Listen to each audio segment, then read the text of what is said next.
Hello guys, thanks to Thinkers में आप सभी का बहुत बहुत स्वागत है। हमने एनसीईआरटी की क्लास 6 की हिस्ट्री की बुक स्टार्ट की हुई है।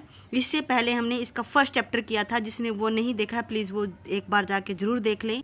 डिस्क्रिप्शन में उस वीडियो का लिंक मिल जाएगा। आज हम एनसीईआरटी का क्लास 6 का हिस्ट्री का सेकेंड चैप्टर स्टार्ट करने वाले हैं, जिसका नाम है आखेटक खाद्य संग्रहक से भोजन उत्पादन तक। हमारा टॉपिक शुरू होता है तुषार की रेल यात्रा से। तुषार अपने एक रिश्तेदार की शादी में दिल्ली से चेन्नई जा रहा था। रेल में उसे खिड़की वाली सीट मिल गई, जहां से वह बाहर का नज़ारा देखने में मगन हो गया।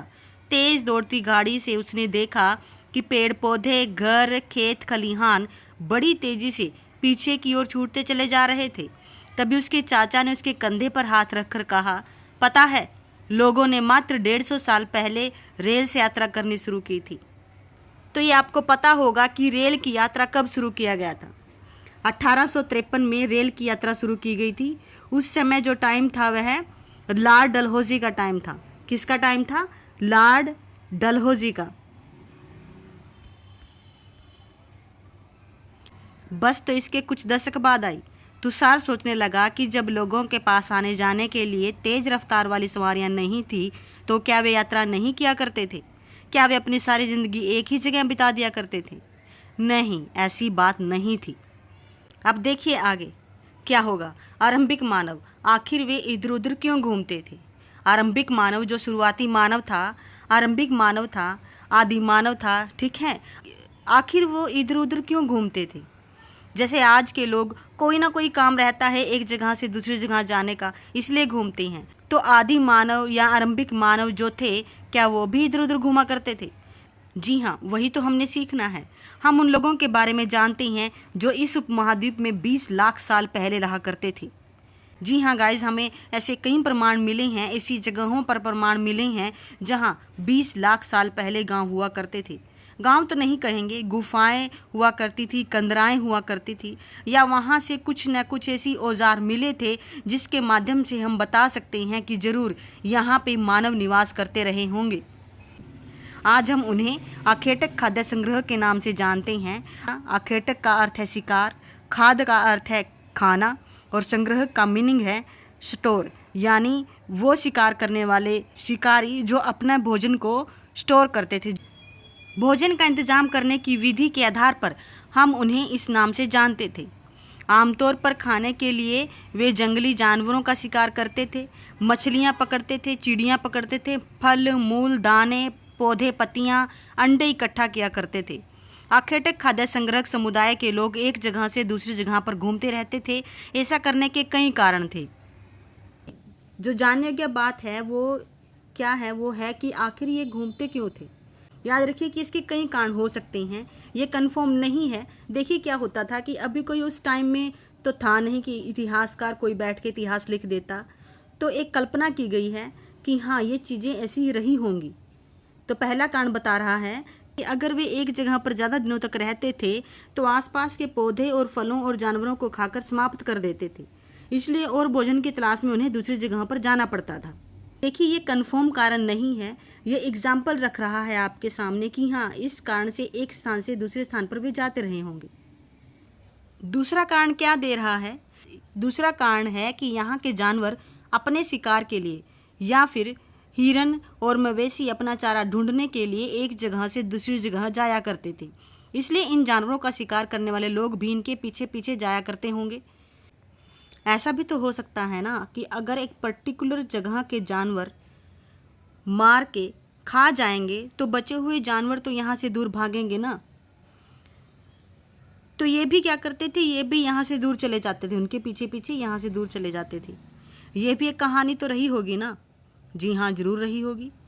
तीसरा कारण क्या दे रहा है? तीसरा कारण है कि यहाँ के पेड़ों और पौधों में फल फूल अलग अलग मौसम में आते हैं, इसलिए लोग उनकी तलाश में उपयुक्त मौसम के अनुसार इलाकों में घूमते रहेंगे कि भाई यहाँ पे अभी फल फूल आएंगे नहीं, कुछ टाइम बाद आएंगे, तो फिर कुछ समय के लिए वहाँ से वो बाहर निकल जाते थे। तो ऐसा हो सकता है, बिल्कुल हो सकता है। आप भी कोई कारण जोड़ सकते हो, कोई दिक्कत नहीं है, आप सोचने के लिए स्वतंत्र हो। चौथा कारण क्या दे रहा है? और चौथा कारण यह है कि पानी के बिना किसी भी प्राणी या पेड़ पौधे का जीवित रहना संभव नहीं होता। अब और पानी झीलों, झरनों और नदियों में ही मिलता है। यद्यपि कई नदियों और झीलों का पानी कभी नहीं सूखता, कुछ झीलों और नदियों में बारिश के बाद ही पानी मिल पाता है। इसलिए ऐसा झीलों और नदियों के किनारे बसे लोगों को सूखे मौसम में पानी की तलाश में इधर उधर जाना पड़ता होगा। जी हाँ, ये भी हो सकता है।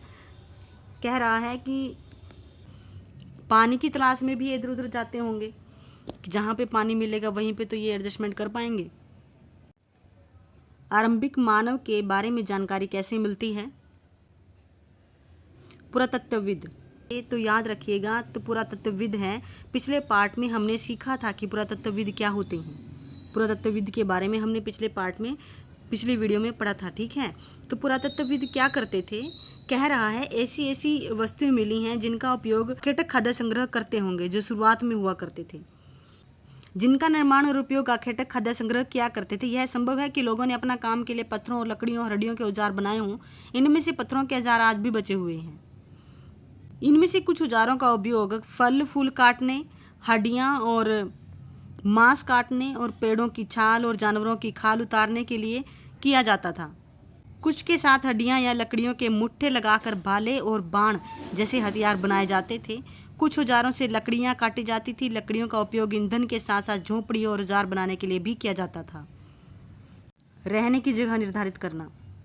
मानचित्र 2 को देखो।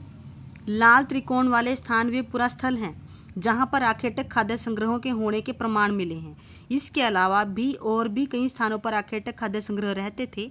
मानचित्र में सिर्फ कुछ गिने चुने स्थान ही चिन्हित किए गए हैं। कई पुरास्थल नदियों और झीलों के किनारे पाए गए हैं। चलिए ये मैप को देखते हैं। पूर्व पाषाणिक स्थल जो रेड त्रिभुज में है, ये पूर्व पाषाणिक स्थल हैं। ये 3 हैं। भीमबेटका है, कुरनूल गुफाएं हैं, हुसगी है। ये याद करने हैं क्योंकि प्रॉपर यहीं से क्वेश्चन एग्जामिनर पूछ लेता है, ठीक है। कुरनूल गुफाएं, हुसगी और भीमबेटका, ये तीनों पूर्व पाषाणिक पुरास्थल हैं। नव पाषाणिक पुरास्थल हैं पयमपल्ली है, हुलूर है और महागड़ा है, कोल्डी हवा, चिरांद, दाउजली हेडिंग, मेहरगढ़ पाकिस्तान में है। ये है यहाँ पे नव पाषाण। महापाषाणिक पुरास्थल हैं ब्रह्मगिरी और आदि चिन्नूर। ब्रह्मगिरी आदि चिन्नूर। आरंभी गांव एक ही है, इनाम गांव। और आधुनिक नगर मुंबई और कोलकाता, ये दोनों आधुनिक नगर हैं। चूँकि पत्थर के उपकरण बहुत महत्वपूर्ण थे, इसलिए लोग ऐसी जगह ढूंढते रहते थे जहाँ अच्छे पत्थर मिल जाएं। भीमबेटका का दे रहा है, देखिए क्या कह रहा है भीमबेटका के बारे में। आधुनिक मध्य प्रदेश में है भीमबेटका। इस पुरास्थल पर गुफाएं और कंदराएं मिली हैं। लोग इन गुफाओं में इसलिए रहते थे क्योंकि यहाँ उन्हें बारिश, धूप और हवाओं से राहत मिलती थी। ये गुफाएं नर्मदा घाटी के पास हैं। क्या तुम बता सकते हो कि रहने के लिए लोगों ने यह जगह क्यों चुनी होगी? चलिए बताइएगा जरूर। ये एक चित्र दे रहा है शैल चित्रकला। ये इन गुफाओं में मिला करते थे। भीमबेटका की गुफा में मिले हैं ये चित्र। जिन गुफाओं में लोग रहते थे उनमें से कुछ की दीवारों पर ये चित्र मिले हैं। इनमें कुछ सुंदर उपकरण मध्य प्रदेश और दक्षिण उत्तर प्रदेश की गुफाओं से मिले चित्र हैं। इसमें जंगली जानवरों का बड़ी कुशलता से सजीव चित्रण किया गया है। पुरास्थल क्या होता है? पुरास्थल अब इसके बारे में बता रहा है। ये पुरास्थल उस स्थान को कहते हैं जहाँ औजार, बर्तन और इमारतें जैसी वस्तुओं का अवशेष मिलते हैं। ऐसी वस्तुओं का निर्माण लोगों ने अपने काम के लिए किया था, बाद में उन्हें वहीं छोड़ दिए। ये ज़मीन के ऊपर, अंदर और कभी कभी समुद्र और नदी के तल में भी पाए जाते हैं। इन पुरास्थलों के बारे में आपको अगले अध्याय में बताया जाएगा। आग की खोज। मानव ने आग की खोज कब की थी, अभी इसके बारे में बात कर रहा है। मानचित्र 2 में कुरनूल गुफा ढूंढ ली भाई हमने। यहाँ राख के अवशेष मिले हैं। कुरनूल गुफा में राख के अवशेष मिले हैं। इसका मतलब है कि आरंभिक लोग आग जलाना सीख गए थे। आग का इस्तेमाल कई कार्यों के लिए किया गया होगा, जैसे कि प्रकाश के लिए, मांस भूनने के लिए, खतरनाक जानवरों को दूर आदि भगाने के लिए, ठीक है। ये याद रखना है कि राख के अवशेष कहाँ से मिले हैं। ये डायरेक्ट क्वेश्चन आ जाता है। कुरनूल गुफा में राख के अवशेष मिले हैं। नाम और तिथियाँ। हम जिस काल के बारे में पढ़ रहे हैं, पुरातत्वविदों ने उनके बड़े बड़े नाम रखे हैं। आरंभिक काल को पूर्व पाषाण काल कहते हैं। यह 2 शब्दों पुरा यानी प्राचीन और पाषाण यानी पत्थर से बना है। पुरा यानी प्राचीन और पाषाण यानी पत्थर से बना है। यह नाम पुरास्थलों से प्राप्त पत्थरों के औजारों के महत्व को बताता है। पूर्व पाषाण काल 20 लाख साल पहले से 12,000 साल पहले के दौरान माना जाता है। ये पूर्व पाषाण काल का टाइम पीरियड बता दिया अभी इन्होंने कि 20 लाख साल पहले से 12,000 साल पहले के दौरान माना जाता है पूर्व पाषाण काल का समय। इस काल को भी 3 भागों में विभाजित किया गया है। पूर्व पाषाण काल को इन्होंने 3 भागों में विभाजित कर दिया, आरंभिक, मध्य और उत्तर पूर्व पाषाण काल। यानी कि आरंभिक पूर्व पाषाण काल, मध्य पूर्व पाषाण काल, उत्तर पूर्व पाषाण काल। मानव इतिहास के लगभग 99% कहानी इस काल के दौरान घटित हुई हैं। कितनी? 99%। जिस काल में हमें पर्यावरणीय बदलाव मिलते हैं उसे मेसोलिथिक यानी मध्य पाषाण युग कहते हैं। मध्य पाषाण युग को मेसोलिथिक यानी मध्य पाषाण युग कहते हैं। इसमें पर्यावरणीय बदलाव मिले हैं। इसका समय लगभग 12,000 साल पहले से 10,000 साल पहले तक माना जाता है। क्या समय है? 12,000 साल पहले से 10,000 साल पहले तक माना जाता है। इस काल के पाषाण औजार आमतौर पर बहुत छोटे होते थे। इन्हें माइक्रोलिथिक यानी लघु पाषाण कहा जाता है। पत्थरों के आधार पर ही इनका नामकरण हुआ जा रहा है। देख रहे हो आप, पूर्व पाषाण काल में बड़े बड़े पत्थर थे, मध्य में थोड़े छोटे हो गए और नौ में बिल्कुल ही छोटे हो गए। इन औजारों में हड्डियों और लकड़ियों के मुट्ठे लगे हंसियाँ और आरी जैसे औजार मिलते थे। साथ साथ पूर्व पाषाण युग वाले औजार भी इसी दौरान बनाए जाते रहे। अगले युग की शुरुआत लगभग 10,000 साल पहले से होती है। इन्हें नवपाषाण युग कहा जाता है। नवपाषाण का मतलब क्या होगा? हमने कुछ स्थानों के नाम दिए हैं। अगले अध्याय में तुम्हें ऐसे अनेक नाम मिलेंगे। अक्सर हम पुराने स्थानों के लिए उन नामों का प्रयोग करते हैं जो आज प्रचलित हैं, क्योंकि हमें ज्ञात नहीं है कि उस काल में उनके क्या नाम रहे होंगे। तो भी यहाँ पे टाइम पीरियड दिया है इन्होंने नवपाषाण काल का और मध्य पाषाण काल का, पूर्व पाषाण काल का। क्या टाइम पीरियड दिया है? पूर्व पाषाण काल का दिया है 20 लाख साल से 12,000 साल तक, और मेसोलिथिक का दिया है 12,000 साल से 10,000 साल तक, और नवपाषाण का दिया है शुरुआत से लगभग 10,000 साल पहले तक। अब है बदलती जलवायु। लगभग 12,000 साल पहले दुनिया की जलवायु में बड़े बदलाव आए और गर्मी बढ़ने लगी। इनके परिणाम स्वरूप कई क्षेत्रों में घास वाले मैदान बनने लगे। इससे हिरन, बारहसिंगा, भेड़, बकरी और गाय जैसे उन जानवरों की संख्याएं बढ़ी जो घास खाकर जिंदा रह सकते हैं। जो लोग इन जानवरों का शिकार करते थे वे इनके पीछे आए और इनके खाने पीने की आदतें और प्रजनन के समय की जानकारी हासिल करने लगे। हो सकता है कि तब लोग इन जानवरों को पकड़कर अपनी ज़रूरतों के अनुसार पालने की बात सोचने लगे हों। साथ ही इस काल में मछली भी भोजन का महत्वपूर्ण स्रोत बन गई थी। अब मछली को महत्वपूर्ण स्रोत क्यों अपना घोषित कर दिया? क्योंकि वहाँ पर इनको नुकसान नहीं होता था। अगर ये शिकार करने जाते थे तो शिकार की कंडीशन में बड़ी दिक्कत होती थी। हो सकता है किसी का यही शिकार हो जाए। हालांकि शिकार ये ग्रुप में किया करते थे, लेकिन शिकार के दौरान इन्हें चोटें भी आ सकती थी।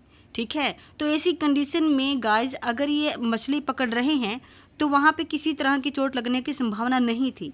एक सुरक्षित भोजन पदार्थ था उनको, तो इसलिए गाइस मछली भी भोजन के रूप में एक महत्वपूर्ण स्थान पे आ चुकी थी। चलिए आगे देखते हैं।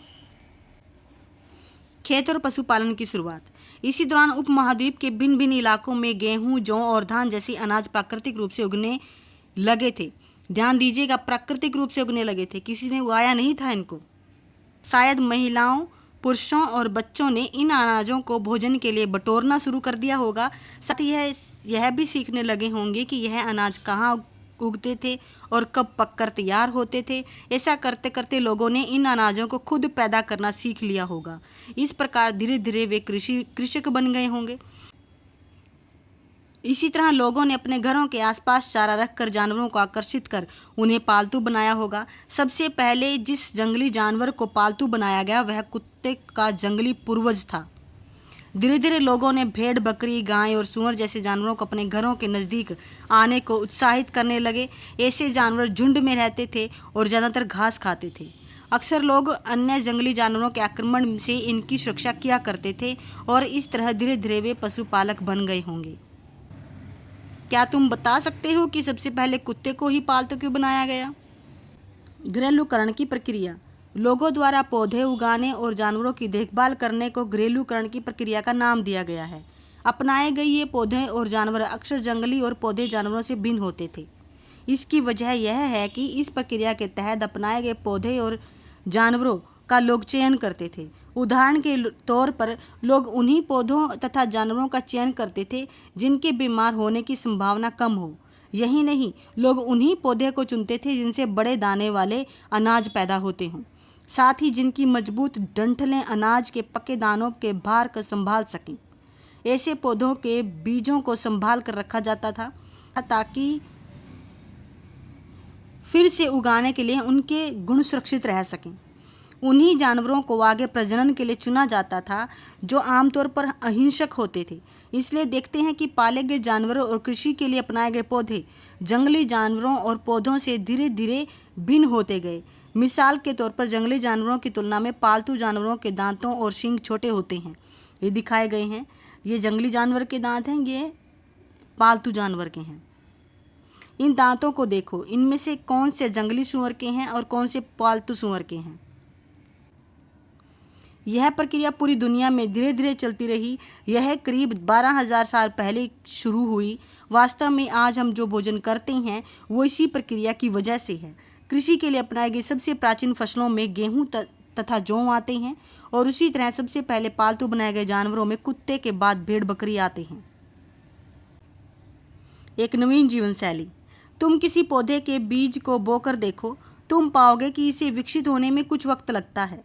इसमें कुछ दिन, कुछ महीने या फिर साल तक लग सकता है। इसलिए जब लोग पौधे उगाने लगे तो उनकी देखभाल के लिए उन्हें एक ही जगह पर लंबे समय तक रहना पड़ता था।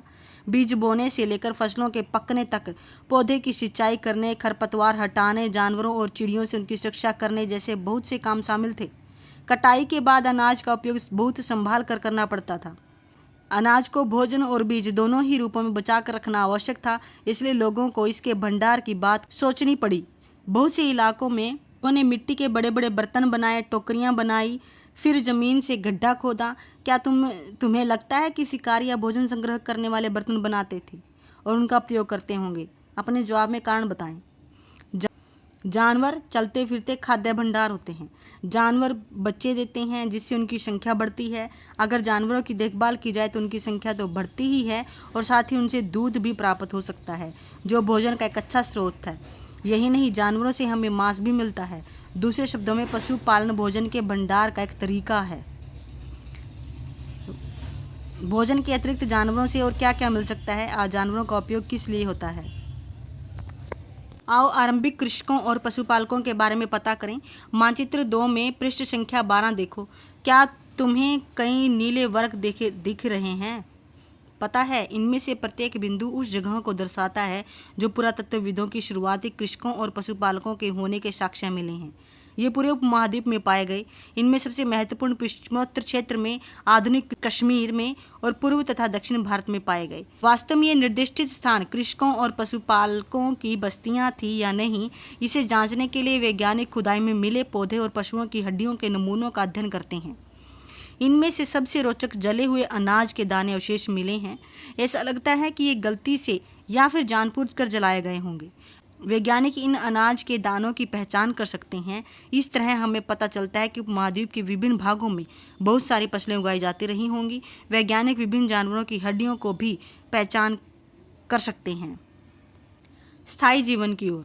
पुरातत्वविदों को कुछ पुरास्थलों पर झोंपड़ियां और घरों के निशान मिले हैं, जैसे कि बुर्जहोम, वर्तमान कश्मीर में है बुर्जहोम, के लोग गड्ढे के नीचे घर बनाते थे जिन्हें गर्तवास कहा जाता था।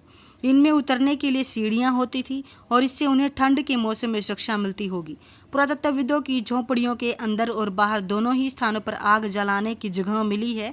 ऐसा लगता है कि लोग मौसम के अनुसार घर के अंदर या बाहर खाना पकाते होंगे। बहुत सारी जगहों से पत्थर के औजार भी मिले हैं। इनमें से कई ऐसे हैं जो पूर्व पाषाणिक युग उपकरणों से भिन्न हैं, इसलिए उन्हें नवपाषाण युग माना गया है। इनमें वे औजार भी हैं जिनकी धार को और अधिक पैना करने के लिए उन पर पॉलिश चढ़ाई जाती थी। ओखली और मुसल के प्रयोग अनाज और वनस्पति से प्राप्त अन्य चीज़ों को पीसने के लिए किया जाता था। आज हजारों साल बाद भी ओखली और मुसलों का प्रयोग अनाज पीसने के लिए किया जाता है। उसी तरह प्रस्तर युगीन औजारों का निर्माण और प्रयोग लगातार होता रहा। कुछ औजार और हड्डियों से भी बनाए जाते थे। कुछ हथियार या औजार हड्डियों से भी बनाए जाते थे। नवपाषाण युग के पुरास्थलों से कई प्रकार के मिट्टी के बर्तन मिले हैं। ये एक मिट्टी का बर्तन दिखाया गया है। कभी कभी इन पर अलंकरण भी किया जाता था। बर्तनों का उपयोग चीज़ों को रखने के लिए किया जाता था। धीरे धीरे लोग बर्तनों का प्रयोग खाना बनाने के लिए भी करने लगे। चावल, गेहूं और दलहन जैसे अनाज अब आहार का महत्वपूर्ण हिस्सा बन गए थे। इसका साथ साथ अब लोग कपड़े भी बुनने लगे थे। इसके लिए कपास जैसे आवश्यक पौधे उगाए जा सकते थे। क्या ये परिवर्तन हर जगह एक साथ ही आए होंगे? ऐसी बात नहीं है। एक तरह जहाँ कई जगहों पर स्त्री पुरुष शिकार और भोजन संग्रह करने का काम करते रहते थे, वहीं उन्हीं अन्य लोगों ने हजारों सालों के दरम्यान धीरे धीरे खेती और पशुपालन को अपना लिया। बहुत जगह लोग मौसम के मुताबिक बदल बदल कर अपनी जीविका चलाया करते थे। क्या तुम कल्पना कर सकते हो कि इस पात्र में क्या रखा होगा? सूक्ष्म निरीक्षण। मेहरगढ़ में जीवन मृत्यु। मानचित्र 2 पृष्ठ 12 में मेहरगढ़ ढूंढो। मेहरगढ़ ढूंढना था हमने भाई। यह ईरान जाने वाले सबसे महत्वपूर्ण रास्ते बोलन दर्रे के पास एक हरा भरा समतल स्थान है। मेहरगढ़ संभवतः वह स्थान है जहाँ के स्त्री पुरुषों ने इस इलाके में सबसे पहले जौ और गेहूं उगाना और भेड़ बकरी पालना सीखा था। ध्यान देने की क्या बात है भाई ये कि मेहरगढ़ में ही सबसे पहले गेहूं और जौ उगाया गया था और भेड़ बकरी का सबसे पहले पालन यहीं पे किया गया था, मेहरगढ़ में। यहाँ विभिन्न प्रकार के जानवरों की हड्डियाँ मिली हैं। इनमें हिरन तथा सूअर जैसे जंगली जानवरों और भेड़ बकरियों की हड्डियाँ हैं। मेहरगढ़ में इसके अलावा चौकोर और आयताकार घरों के अवशेष भी मिले हैं। प्रत्येक घर में 4 या इससे ज़्यादा कमरे थे, जिनमें से कुछ संभवतः भंडार के काम आते होंगे। ये घर दिखाया हुआ है मेहरगढ़ का। मृत्यु के बाद सामान्यतः मृतकों के सगे संबंधी उसके प्रति सम्मान जताते हैं। लोगों की आस्था है कि मृत्यु के बाद भी जीवन होता है। ये मानते थे कि मृत्यु के बाद भी जीवन है, इसलिए कब्रों में मृतकों के साथ कुछ सामान रख देते थे कि मृतक बाद में उठेगा और उनको खा लेगा। मेहरगढ़ के घर शायद ऐसे दिखते हों। तुम जिस घर में रहते हो उसके साथ इस घर की क्या समानता है? ये देखो, मृतक के साथ कुछ सामान दफनाया गया है। मेहरगढ़ में ऐसे कई कब्रें मिली हैं। एक कब्र में एक मृतक के साथ एक बकरी को भी दफनाया गया था। संभवतः इसे परलोक में मृतक के खाने के लिए रखा गया होगा। मेहरगढ़ के कब्र का चित्र। क्या तुम बकरी के कंकाल को पहचान सकते हो? कल्पना करो। क्या कल्पना करने के लिए कह रहा है भाई? कल्पना करो तुम आज से 12,000 साल पहले पत्थर की एक गुफा में रहते हो। पृष्ठ 13 पर देखो। तुम्हारे मामा गुफा की एक भीतरी दीवार पर चित्र बना रहे हैं और तुम उनकी सहायता करना चाहते हो। तुम रंग बताओगे, रेखाएं खींचोगे या फिर उनमें रंग भरोगे। तुम्हारे मामा तुम्हें कौन सी कहानी सुनाएंगे? पहाड़ों की, पत्थरों की, मोगली की? कुछ उपयोगी शब्द हैं। खाद्य आखेटक खाद्य संग्रह क्या था? पूरा स्थल, उद्योग स्थल, आवासीय स्थल, पूर्व पाषाण, मध्य पाषाण, लघु पाषाण, कृषक, पशुपालन, नव पाषाण युग, कब्र। ये कुछ उपयोगी शब्द जो हमने इस चैप्टर में यूज किए हैं। तो गाइज आज के लिए बस इतना ही। नेक्स्ट वीडियो में हम इसके ऑब्जेक्टिव क्वेश्चंस लेके आएंगे। ओके, और ऐसे ही अमेजिंग वीडियो के लिए शेयर, सब्सक्राइब एंड लाइक, और मिलते हैं नेक्स्ट वीडियो में। धन्यवाद।